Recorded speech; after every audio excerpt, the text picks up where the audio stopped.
I think it would be great to hear about if you're making any manipulations to water, sodium, protein, fats, even down to like food composition, that sort of thing. That would be great to hear about.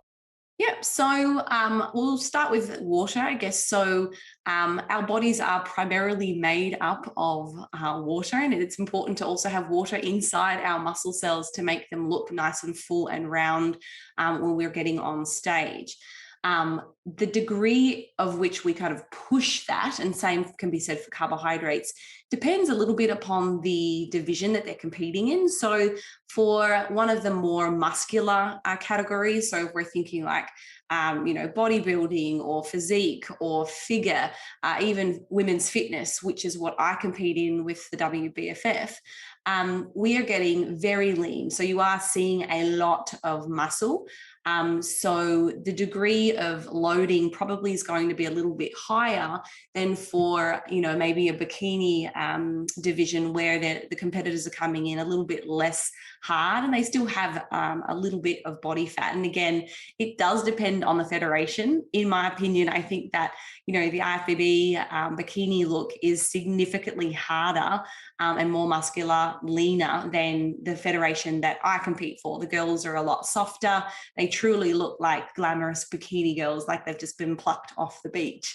So, the degree of loading is going to be different depending on how hard and vascular, I guess, that they want to look. So water is really important, but we don't need to go through any crazy or strenuous loading protocols or depletion protocols. Those types of extreme measures are actually going to jeopardize your end performance at the end of the day. We want to have some water, but we don't need to, I think I've heard of stories of people drinking, 10 liters a day, which is just stupid. I've also heard of people completely, dehydrating themselves for this dry look, which ultimately is going to lead to them looking really flat and probably very unwell if they're not drinking any fluid at all. So that should stay pretty consistent to your normal. So peak week shouldn't be any dramatic changes to your water. For me, what I'm doing with clients and for myself is I'm looking at my normal daily fluid intakes in the weeks leading up to the show. And then for peak week, it shouldn't really change. It stays very much the same. So for me, that's probably about, 3.5 to 4 liters per day. And then as far as sodium is concerned, that should be pretty much the same. I'm looking at my competitors' past or previous weeks' sodium intakes. I'm looking at what their averages are. And then we typically keep their sodium levels pretty steady throughout the course of that peak week. There shouldn't be any dramatic changes because if you do start manipulating sodium, now we're going to, as a result of that, start manipulating our total body water, since water follows sodium. So both of those things really stay pretty steady.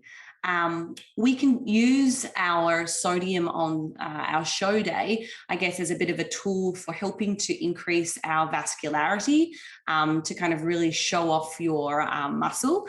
So again, depending on the division, if we're looking at a bodybuilder or a physique athlete or a figure athlete, fitness in mine and Hattie's case, we probably can manipulate sodium a little bit just to kind of really make our muscles pop and appear quite vascular. Obviously, that will increase the solubility, the solute load inside our vessels, causing them to expand, because now we're going to have water moving back into our vessels to make them look, like they're popping. So that's really the approach, I guess, to water and salt.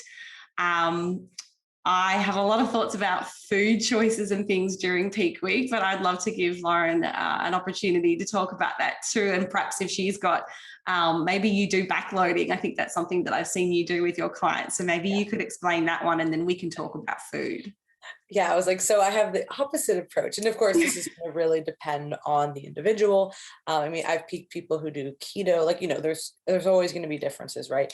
But I would say for what I've had the best success with most clients is a backload. There's typically about 2 days we'll do a slight depletion. Of course, this is going to depend on how much somebody's eating, how much they're going into the peak week. Their normal day might already look like a depletion day, just kind of depends. So just want to deplete a little bit so that we do have that kind of super compensation effect. And then as the week starts, we bring things up. And the reason that I like doing that is that I feel like I can control that a little bit better.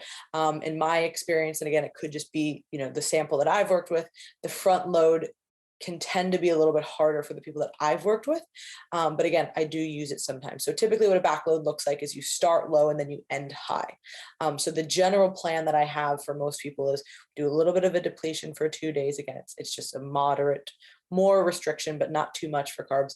And then we're going to start bringing it up every day. And for some people, we find, okay, they're blowing through the food. We need to bring it up more. And for other people, we're like, okay, we need to stop, or today is the last day of the high day. And then maybe, so say the show is on Saturday, and originally I had planned to go high up until Friday. Well, maybe Thursday is the highest they can do. Friday, they wake up and I'm like, all right, we're going to spill if we continue to go. So for some people who just aren't as insulin sensitive, they just don't tolerate carbs as well, they might look better after like a day of like high and then a little bit lower, and then they have the show day. So it's really going to depend, but a backload would be starting low, going high. Same, I don't mess with water at all. Whatever their average is typically what I do. And then for sodium, it really depends. So I would say that for clients who are eating above 7 grams, which would be about 7,000 milligrams, I don't change it. I find that when clients have high sodium, if I mess with it at all, we start to see really weird stuff start happening. And I have had clients, sometimes people will come back and they have 10 grams. And I'm like, was this a mistype? And they're like, no, I just really like, there's like 2 random things that they like that have like a bunch of sodium, you know what I mean? And I'm like, all right, well, that's your normal. I'm not deviating this. Because if we go from 10,000 milligrams to like 5,000, somebody will look awful. Awful if they're stage lean. So for that client, I'm just keeping it very consistent. But for a lot of clients, especially who are on that kind of lower end, I find that when we bump up sodium, they actually look much better. Now, when I say bump it up, it might be 20 or 25%. Like it's nothing like outlandish. So what I initially have is like the plan is we're going to start higher, and then we're typically going to tighten things up a little bit where we might drop it a little bit as kind of carbs are coming up. But we don't always do that, right? Sometimes people are dropping too much. Sometimes they're looking softer. Sometimes they are just looking better. So I keep it the same. That's where peak week, honestly, I typically have people send it every other day, but sometimes I have people send pictures and wait every day because it's like, oh, I don't know how tomorrow's going to look. Let's do that. And I would say that it really depends too on the client, right? If somebody's very muscular, you're going to be able to load them a lot more with carbs typically, but not always. I have some muscular clients who don't tolerate carbs very well. So there's that. When you're leaner, you can usually always push stuff. If somebody's not lean enough, I'm doing very minimal changes during peak week because they don't need to make those changes. And hopefully we can get a little bit of a drop even throughout that week. We're hoping, based on the previous part of this talk, that we're not there. We've given them enough time so that they have gotten lean enough. But I have had that situation where I'm like, all right, we didn't make it. We missed the mark. We're going to keep dieting this week, basically. And we're going to make a few minimal changes, but this is another dieting week. So for those clients, not a lot of changes. The leaner somebody is and the more muscle they have, typically the harder that we can push, and typically the harder that we need to fill them out because they're going to be blowing through it. So I would say that's kind of what I typically do. And then as far as cardio goes, I like to taper cardio. That's, again, fairly obvious. Now, if somebody needs to keep dieting, they need to keep getting leaner that week, we're going to keep more in than I would somebody else. Other people, you're doing 10 minutes all week, right? Like it's just every day, each week, it's just going to depend. And then training, I'm somebody who finds that people look much better when they train. Even the day before the show, I will have people train the day before the show. Now, it's not, a balls out session, but it's a 30, 45 minute full body circuit. We're getting a pump. And I found that when I would rest on that day, or I would rest clients, never looked as good. Wake up that morning, get a little bit of a workout, and then you have the rest of the day to chill. People look so much better. So what was the food that you wanted to talk about? Like food choices? I'll Hattie, for those who are listening, Hattie has joined us. I have to apologize, Hattie. We must have got our time zones thrown and everything. So I'm glad you you made it to the end. Oh no! I'm sorry. So we'll have to. Yeah, I mean, I'll have to make it up to you somehow. But so we can get some content from you, Hattie. I think we no longer have daylight savings, and that's now why that may have changed. So coming to terms. Obviously, we're talking about peak week, and I think essentially what we've gone over so far is Holly likes to generally front load, whereas Laurin likes a back load. What's your kind of, where are you putting your carbohydrates? What are you doing with that for your peak weeks? So for myself, I generally try and get ready before the show, and I use like the last 3 weeks to essentially fine tune how I'm going to play into peak week, so that's not a guessing game. Obviously with clients, the aim is the same, to get them ready before peak week. And as Laurin was just saying, like, it doesn't always work out that way. But I often use a lot of refeeds with my girls. So I'll start to take data from the refeeds going, okay, where are we going to sit in terms of like, how are you looking post 1 refeed, 2 refeed? Okay, then the day's out, up, 1 day post 2 refeeds, and so on. And so we start to collect data over the week and do weekly check-ins to see, okay, well, where are we most likely to be sitting in terms of peak week, and do we front or back load?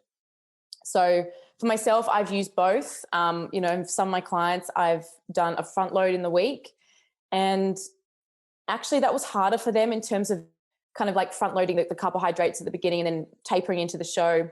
They didn't necessarily feel mentally as good, but it is a bit of you are playing with a bit of fire when you are guessing the backload, because like if you overspill, it's so much harder to pull back on a spillage than it is to fill out when you're flat.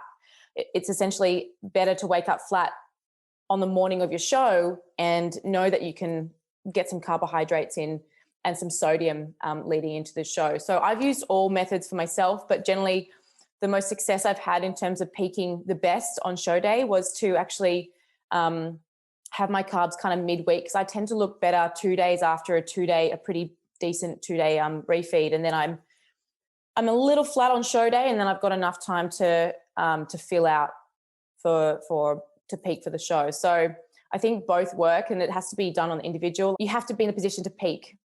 I thought I just want to add here as well. Sorry to interrupt, but no, go. I think, again, looking at some of the sex differences as well. So I'm assuming we probably are talking to primarily maybe a female audience, since it's a female roundtable this week. But thinking about some of the sex hormone differences, obviously women have a higher estrogen level. So women typically have different patterns of substrate utilization because of our higher levels of estrogen. So we tend to have a slightly lower reliance on our anaerobic pathways. So that means we have less reliance on glucose metabolism. So we don't burn through quite as much glycogen as quickly as men. So again, there'd be differences in how you would peak somebody depending on whether they're male versus female.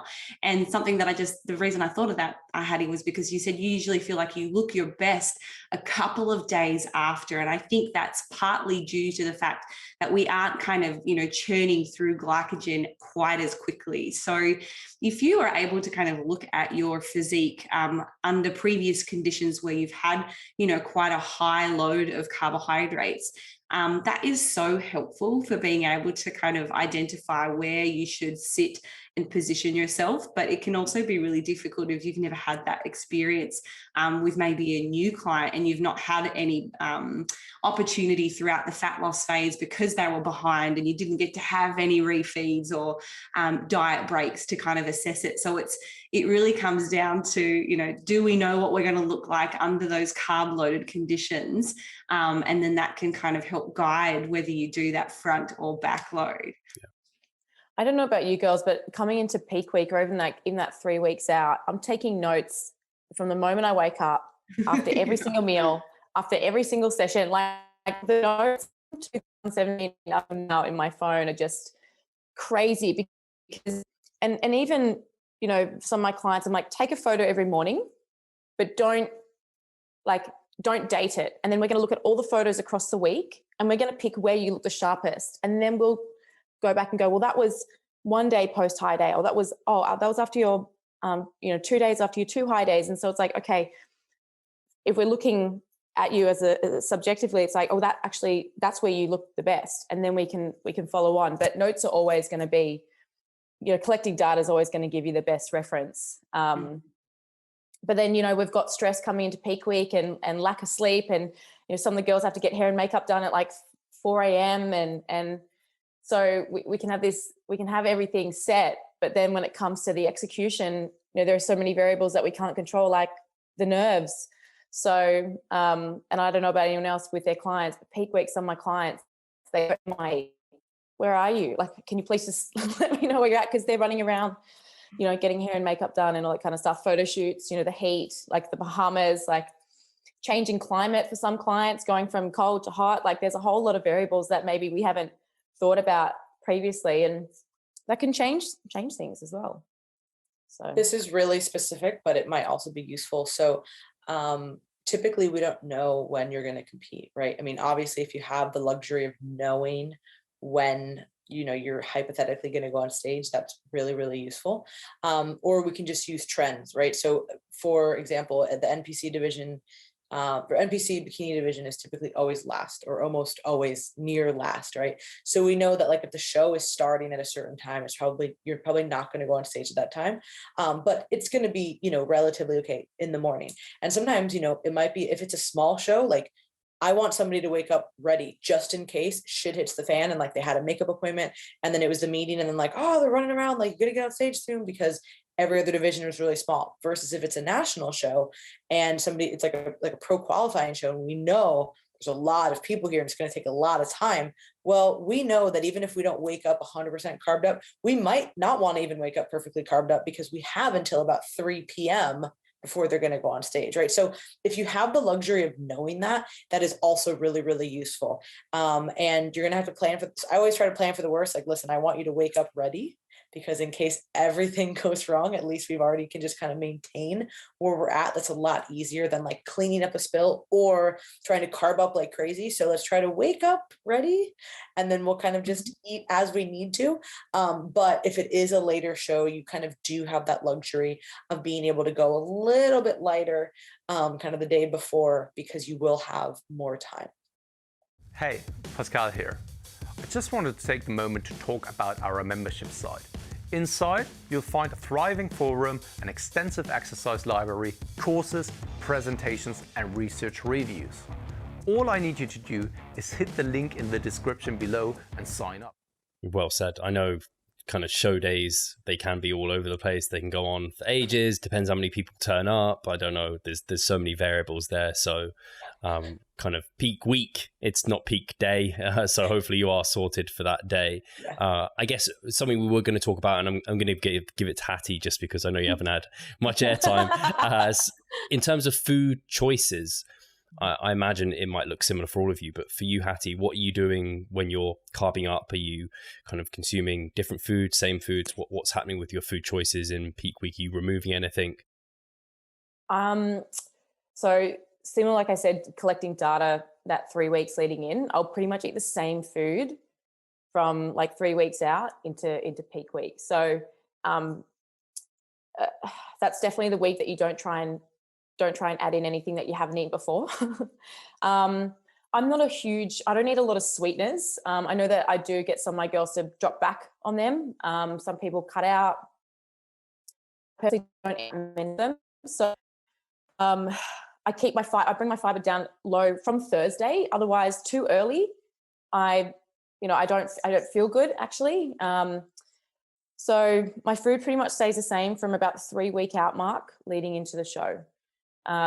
Breakfast, lunch, and dinner, snacks. In the lead up, when I'm having refeeds or diet breaks, I will kind of play around with some of the foods that I might have right before the show. I mean, in 2016, I ended up having 2 whole Subway sandwiches because there was so much sodium in the bread, and it peaked me beautifully. That was to go out, and that was like a real random choice, and I don't think I would do that again, even though it worked. But essentially just like I'm going to be collecting data in terms of when I'm going to be carb loading through the week for the peak week. I'm going to be collecting data on foods that can make me bloated and eliminating them. Any like certain vegetables, soul foods, and keep my fiber down a little bit lower. But yeah, no introduction of new foods in peak week, and not even in the 3-week out mark, to be honest. Is that something you guys also like to do? Do you kind of, have a, from 3 weeks out or something, kind of a meal plan style of approach? And then do you remove sweeteners? I'll throw it to Laurin first of all. So I always get this question, right? Like, should I take this out? And I'm like, all right, well, let me know what you're having, right? Because, and to be honest, I say, if you're not having any issues from it, I don't necessarily need you to drop it either, because everybody's gonna have a different tolerance. Some people, they have a little bit of sweetener and they are bloated mess for a week. Other people, they're totally fine with it. I would say that most people by the end of their prep, they're eating pretty basic stuff. Certain people are going to hammer like the fake foods and the diet foods more than others. I would say that like, if you're having like, hey, well, we already need to have a conversation. If you're like having like a whole pack of gum a day or something like that, like 18 sodas, like we need to have a different conversation anyway. So like, maybe we're going to reel it back there.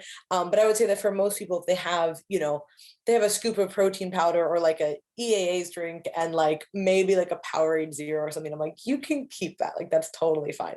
Now, if you're having multiple of those every single day and you're having some GI distress, but like Hattie said, if you're having any kind of issues, let's just take that out at this point, same with like really tough veggies to digest. Not really any point in having them.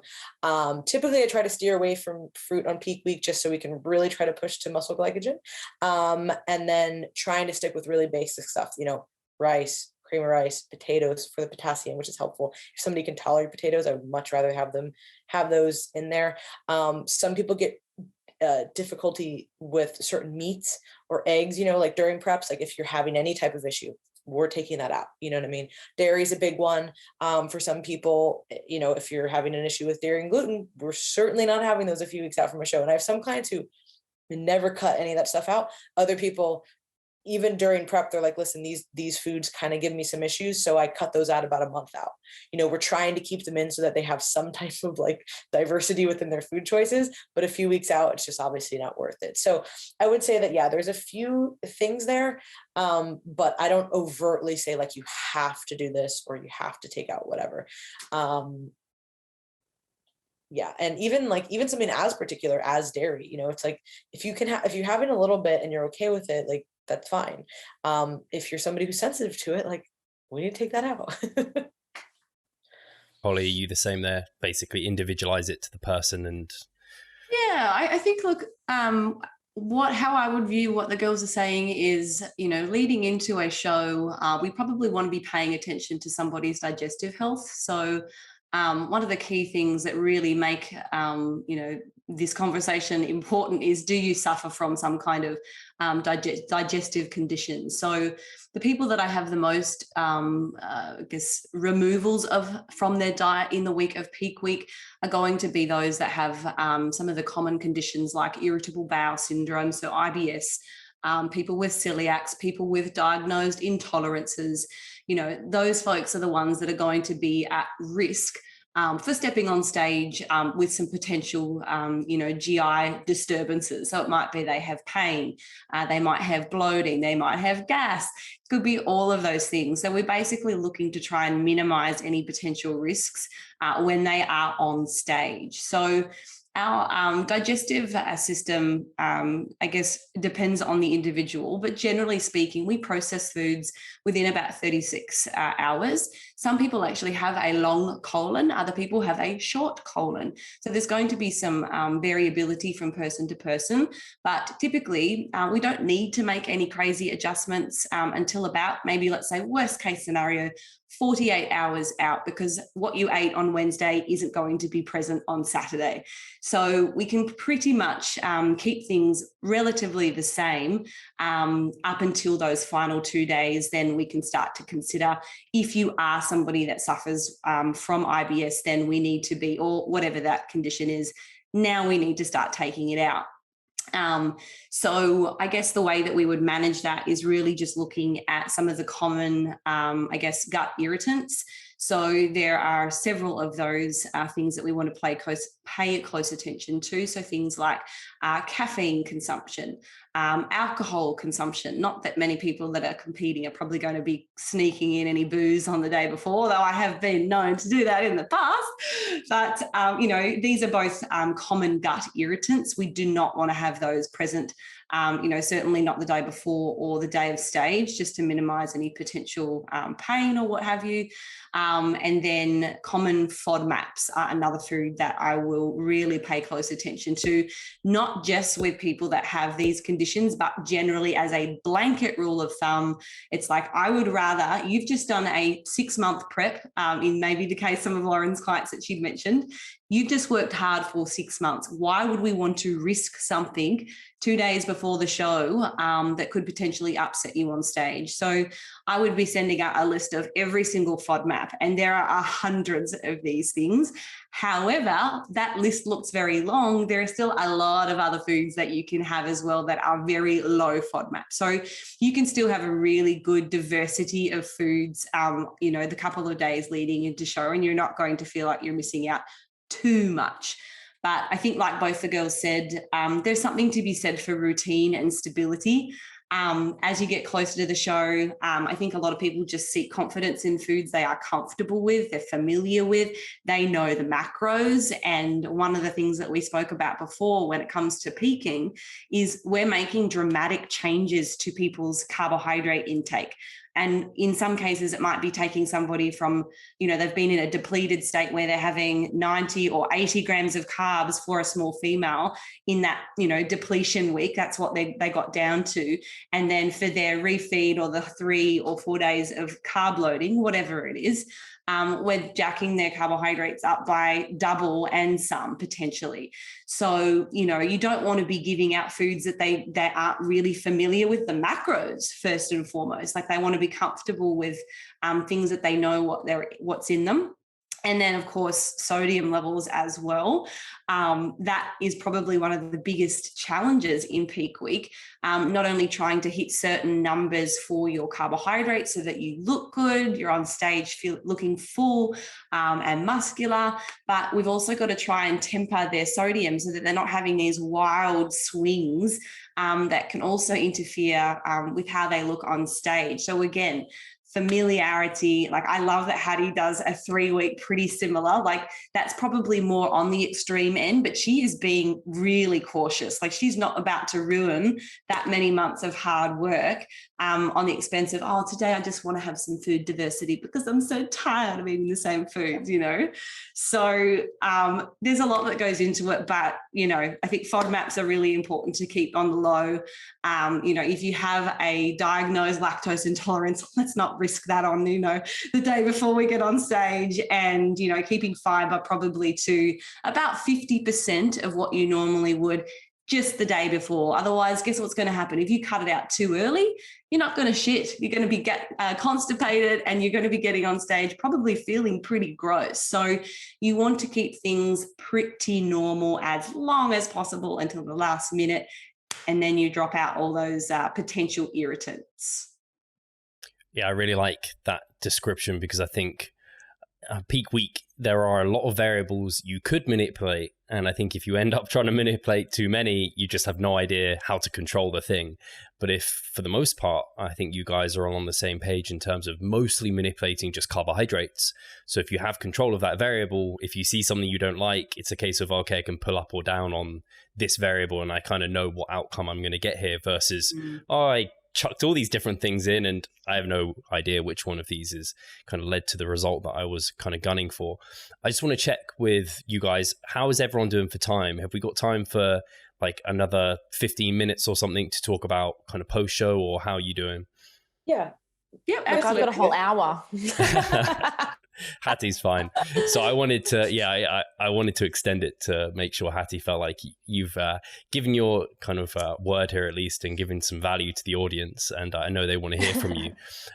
Starting with Hattie then, in terms of, we've talked about kind of, we've already talked about kind of starting prep, contest lengths, kind of going through that, and now peak week. Post show, what's that kind of, what's your approach to post show with clients? Kind of, with training nutrition, but also I guess mentality as well?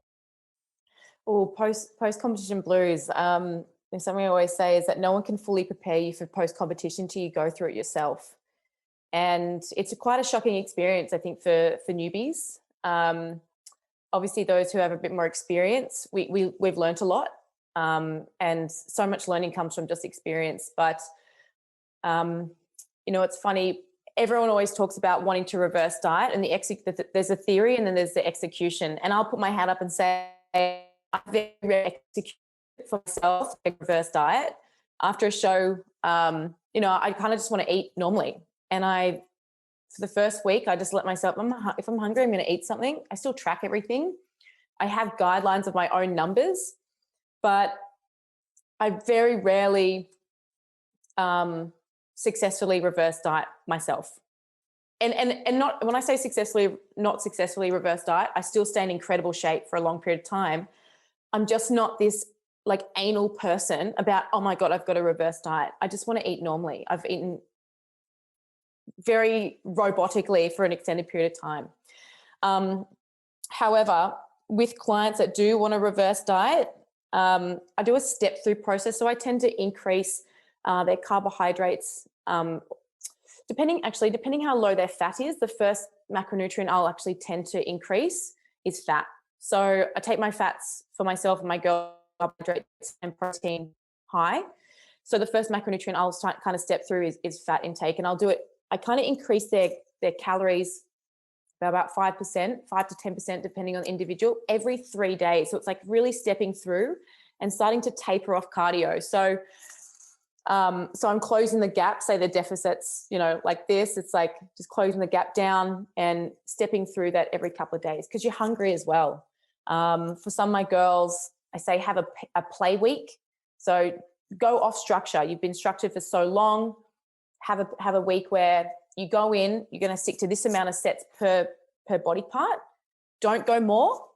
If you want to go a little less, that's fine. But cardio is a thing that we're like, okay, say we're doing 400 calories coming into the show. We're going to taper it down to 325. Then we're going to taper it down to 250. And we're going to do that as we start to increase food. And I'll try and get them up to around their guesstimated maintenance within 4 weeks. A lot of girls that want reverse diet don't necessarily stick to it. And like I said, like for those who are new to competing, the theory of wanting to reverse diet is there, but when it comes to the practicality, we've also got the nervous system that's crashing down after an incredibly intense 6 months, 16 weeks, 12 weeks, whatever it is their whole process was. And what goes up must come down. So when someone's in a bit of a collapse, food is an emotional regulator. Trying to stick to these numbers is really tough. So I give them ballpark figures. We have a calorie budget. If it's too hard to stay on top of food, I'll tend to get them to stay higher on the cardio, and we'll keep food. I'll bring food up higher and keep cardio where it's at. And then once they've kind of found their feet post show in terms of being able to track food more consistently, cardio start to minimize that calorie deficit over time. So bringing it back, it'll be a bit of a step through, increasing their calories between 5 to 10% over 3 to 4 days. So it's not just a week and then a week. Check in with them, continue to check in with them pretty regularly post show, actually, because there's so much intense checking in coming into the show. You can't just leave them high and dry and think good luck in this part. So I guess like really nurturing the client is really important post show. Getting them to share their experience of what it's like so they can kind of close down that chapter. But for myself, I really just want to start eating normally. I have some numbers for myself. If I hit them, great. Some days I will, some days I won't, but I'm trying to get back to normality, and I can still stay in pretty good shape post show. And I don't tend to have the crash and the highs and the lows like I used to when I first started competing. So in terms, if I looked at maybe my reverse successfully, purely for the emotional fact that they're just so emotional.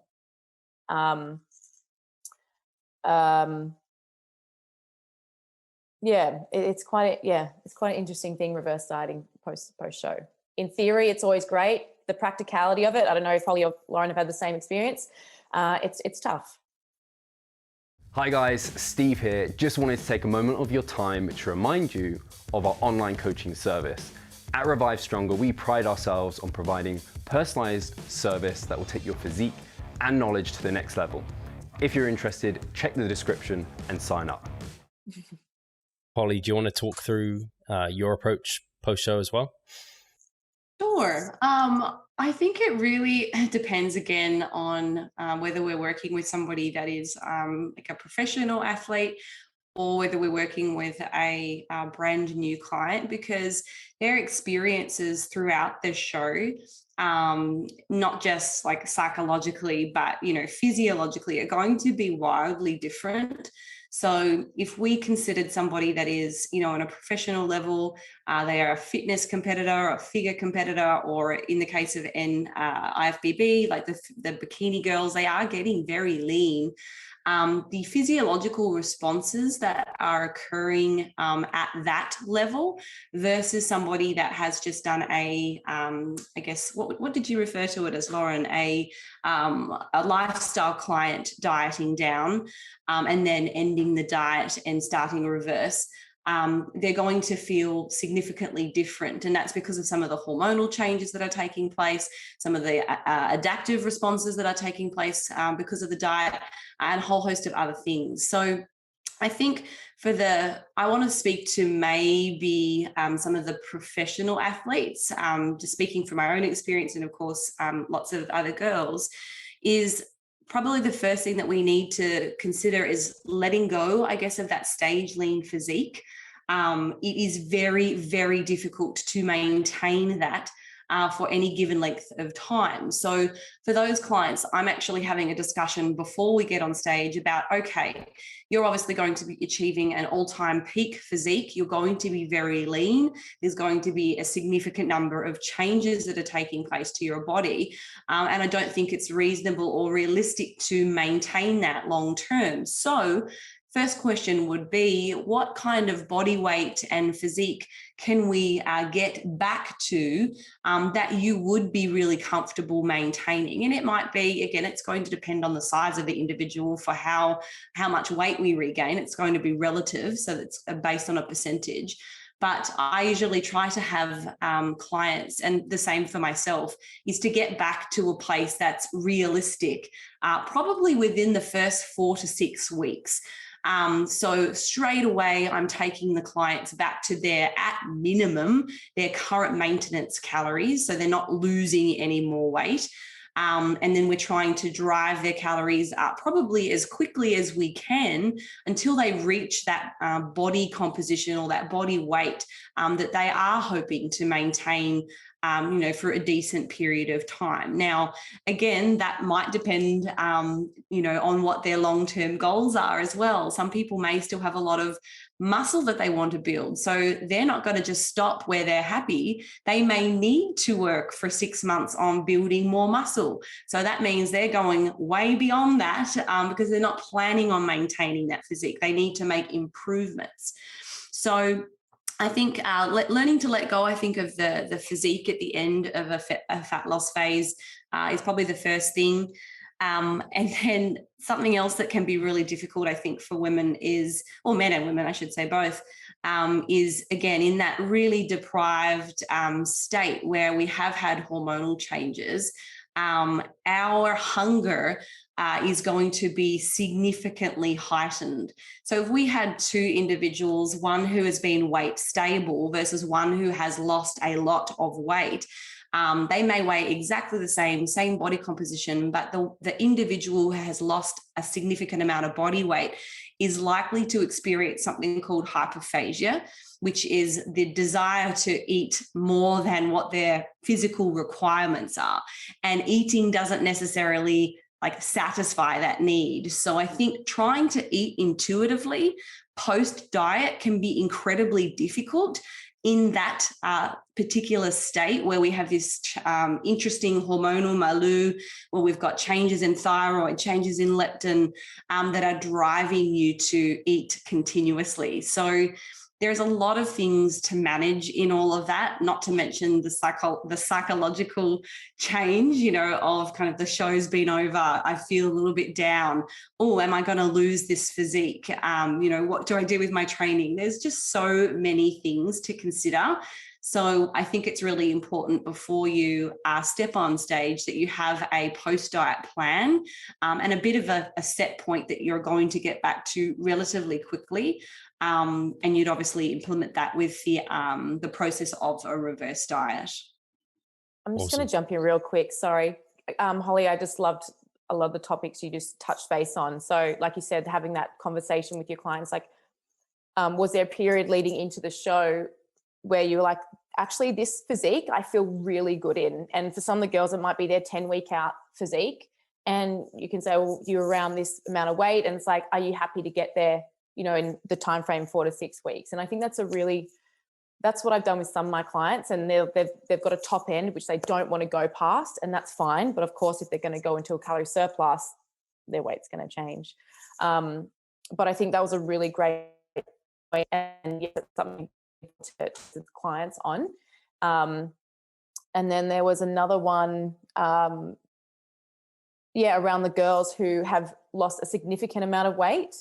They're like bottomless pits. And so that post week, I've got a rule with my girls. It's like, night of show, go and have whatever you want. Just don't go home sick. Mm-hmm. The second day, again, have a day off, but just check in with yourself after each meal. Okay, Monday, here is where we're going to start your numbers, and you're going to check in with me on these and these points.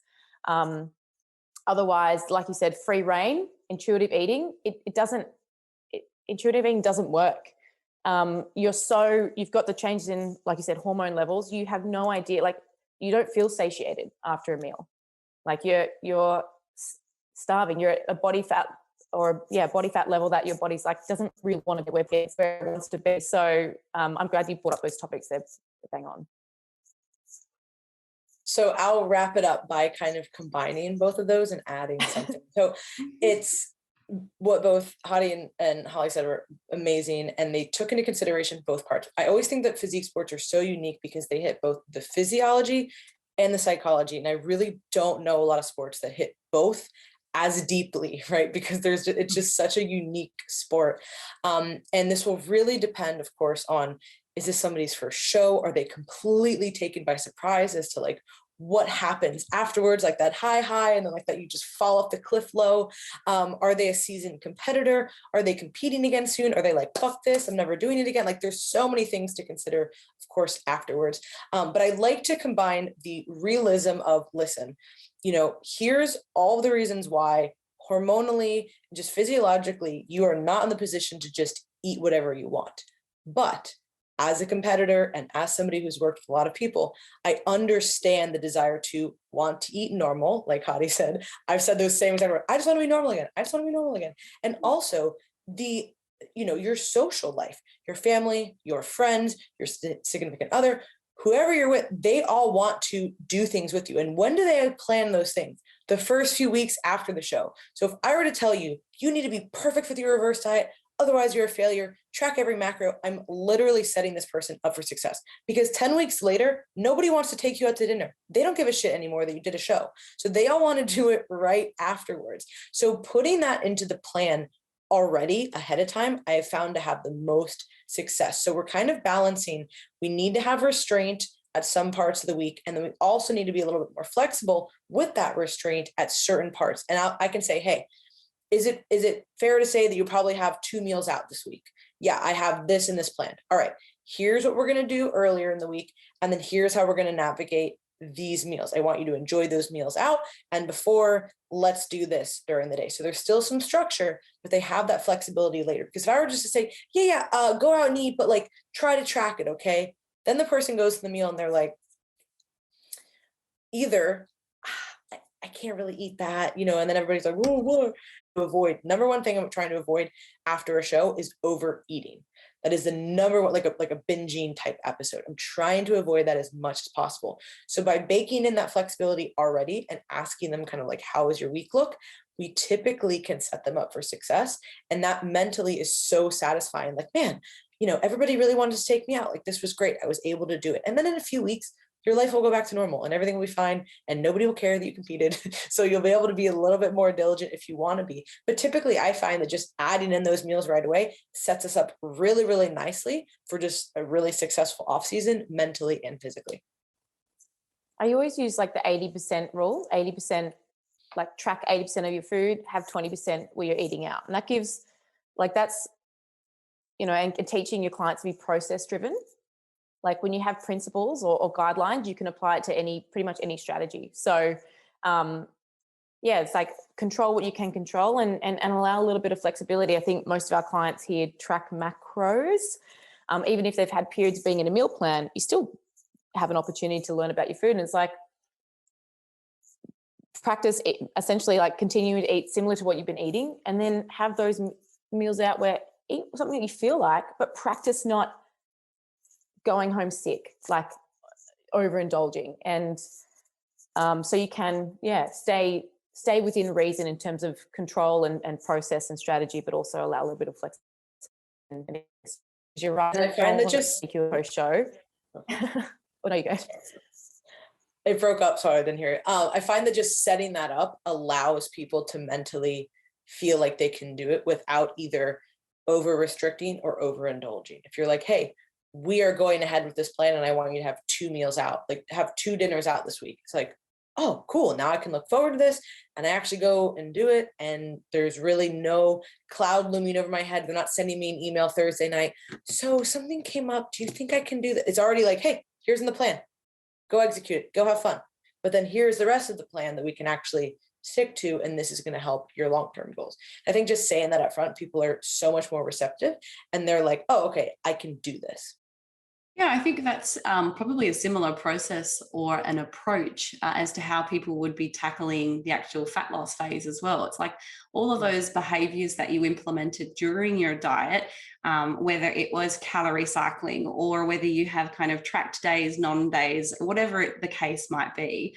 I think as long as you are still continuing to use some of those behaviors that enabled you to get to where you were at the end of the diet. Like you can't just expect to let all of that go and still have, the positive long-term outcomes that you might have hoped for.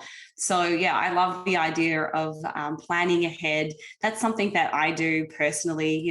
I absolutely still enjoy my social life until probably like the last week of prep. So I'm constantly, planning out, looking at my schedule.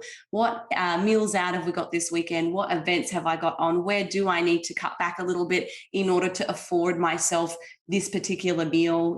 So you can still apply those same approaches in those early weeks of a reverse diet post contest. So that you do have a successful reverse, because I think the biggest challenge is if somebody is looking to maintain, a decent amount of weight loss from, their starting fat loss endeavors, you're going to need to conservatively get those numbers back up, because what will happen is because of all the adaptive responses that are happening while you diet, you can't just go straight back up to even what we would consider a normal amount of calories. What's likely to happen if you do that is you'll have a really disproportionate amount of body fat regained in that time period.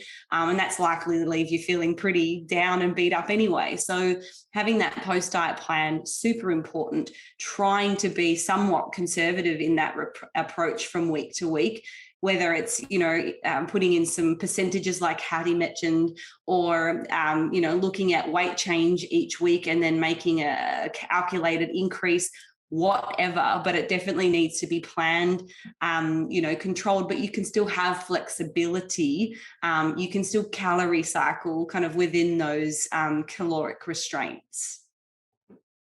Fantastic. The same process that's going to support you going into a show is the same process that's going to support you coming out.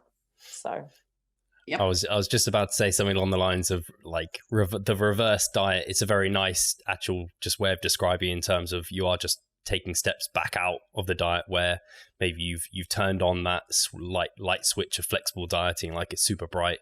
It's or rather the dimmer switch analogy is what I was going for there, in terms of like you're being very strict and restrictive towards the end of prep, and you're slowly dimming that kind of light switch as you're coming out of it. Because I think you guys all use kind of a flexible dieting, macro-based approach, and it's just about like loosening the reins and not just letting them go. You still need to have a control over that period, but essentially you're just trying to get someone back to a place where they can be productive again, healthy again, and enjoy their kind of improvement season, or that physique that they've got, because now they're kind of happy and healthy and able to control their food a bit better as well. So guys, I want to say a massive thank you for you all coming on. I think we could probably talk forever, as ever, which is great. I love how you guys interact and bounce back and forth, and I think the audience really appreciate it as well. I want to say a massive thank you to you all for coming on. I won't make you all kind of say where people can find you. I'll make sure that's all linked below, and hopefully they found that from last time, but I'll make sure all your social links are within the description box. And just a massive thank you again, guys, for coming on and taking the time. I appreciate it. Thank you so much for having us. Sorry for coming on late.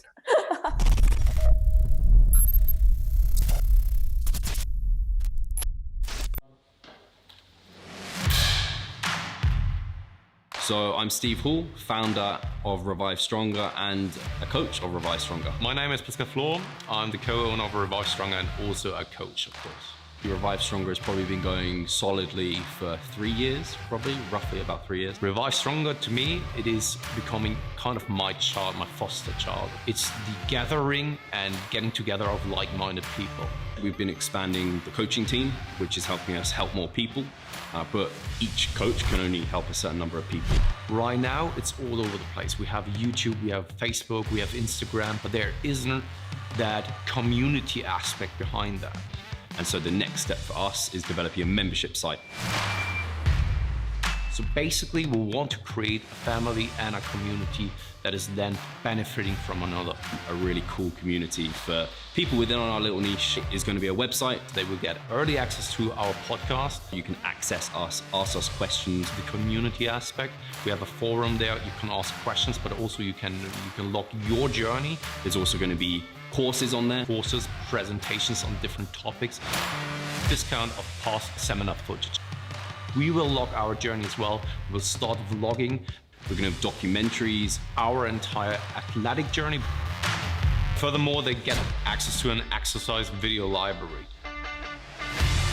The exercises that we love for hypertrophy and maximizing hypertrophy, we're going to go through those in depth, telling you how to execute them. We kept them concise and also mobile friendly so that you can watch them in between your sets.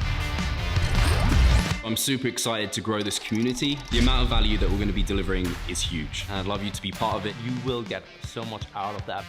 I'll see you inside.